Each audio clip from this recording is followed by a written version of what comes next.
there, beautiful people. What's crack-a-lackin'? It's your girl Tamara on episode 10 of Tammy Talks. It's your favorite host with the most. Don't mind me, I'm just feeling myself. How you all doing? How's your week? I'm trusting it was terrific across board. Yeah, I'm beginning to, do some rhyming shit and I'm feeling all cute. Anyway, thank you guys for subscribing, or should I say for tuning in. Let me not sound like I'm on YouTube. Well, this is unscripted, so if you're listening to this for the first time, you're welcome to have a feel. And if you're an old listener, you know how we do it. You know the drill. How are we all doing? Guessing we're good. And I hope July has actually been beautiful. Come on. People who were born in July are, very special. If you agree with me. And thankfully, there'll be no eventualities aside from all the drama that has been happening with missing money in my country, but it is well. Anyway, today, let's delve right into what we're supposed to be discussing so that we don't get distracted. Today is just a freestyle short story as usual, just to keep you guys entertained and then so you can laugh a little bit. Basically, today I'm just encouraging you to be painstaking in everything you're doing. So in case the Weibo is too much, painstaking means like doing something diligently or doing things with proper detailing. There's a saying that says, no be who first call police, they win case. If you agree with me, say, So, it's not by who first started and it's not by who last started. It's not by who first got there. It's not by who last got there or who got there in the middle. I hope this story inspires you to understand that everybody's race is different. It's not to make you complacent in any way, and it's not even going to make you feel like you shouldn't be motivated. Please, that's not the intention, but the intention is so that you don't put pressure on yourself. Yes, let's get right into the story. So there was a village that was in dire need of water. They didn't have water and they had to travel miles to get water to drink, to get water to bath, to get water to do anything that they actually wanted to do. And it was very stressful for them. A lot of times they could be attacked by wild animals on their way there. A lot of times some of them might sustain some very serious injuries because of the distance. And the king was quite concerned. So he spoke to the people in the community and said, anybody who is able to find a solution to this water issue would be employed to become a contractor for water in this community and even in neighboring villages, because even people in their surrounding villages did not have water. They had to travel a distance.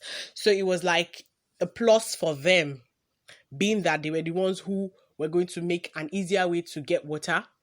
I don't know if you get what I mean. So he treated open to everyone, and then two men stepped forward and said yes, they will be willing to do it. And they told them, okay, go and bring your quotes, go and bring all the necessary things you think you will need, like write a list of things you think you will need. And of course they both did the list that they wanted. However, one of the guys was very fast to give the king his list, and the other guy was, taking his time. He had told the king, I had written my list, but I wanted to be sure and do enough research before I come back to you. Now, the first person who submitted the list to the king quoted about 25,000 naira, and he told the king he only needed 25,000 naira to buy GP tanks and that everybody in the community will have water. Now, guess what? He was so foolish. So his family would go and fetch water from the stream and pour it into the GP tank so that the villagers can get water from it. There was no plan for a borehole. It was just, let them just see water. There was a way they would always do it. As long as the people in the village were not traveling the distance to get water, everybody was okay. They were happy. Of course, they were excited. I mean, the stress of traveling to the stream was kind of over in a way.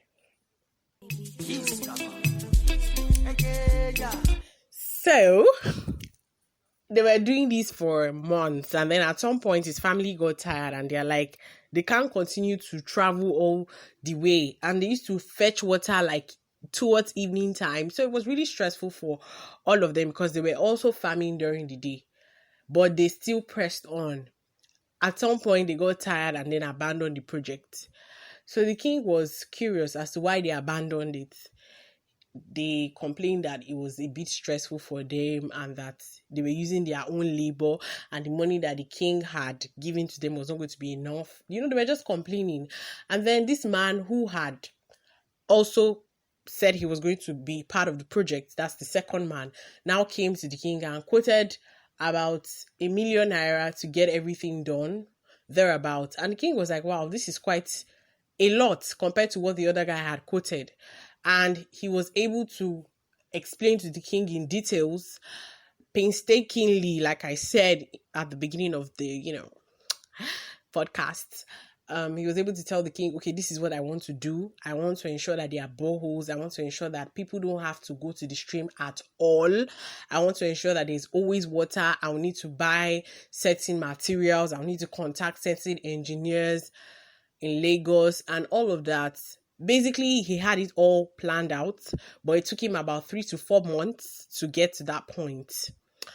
Now, when he had done that, everybody was very relieved and extremely happy because they knew, okay, this is a constant source of water.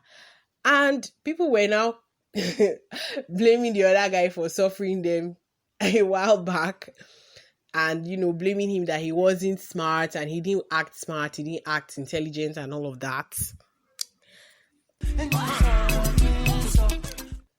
So the king rewarded the man who brought the very intelligent idea, while the other man was encouraged to please next time think carefully before he brings forth stuff like that so that he doesn't get embarrassed.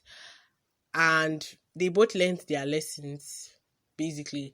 And every other person in the community now understood that if you are given a task to do, or you volunteer to do something, or you want to do something, or you want to be recognized, it's very good for you to do it like painstakingly. You don't just go and rush and say, okay, because I want to be competitive. Don't start something that at the end of the day you'll be asking yourself, why did I even start in the first place? Or don't rush and then say, I'll do it, and then you're not able to deliver.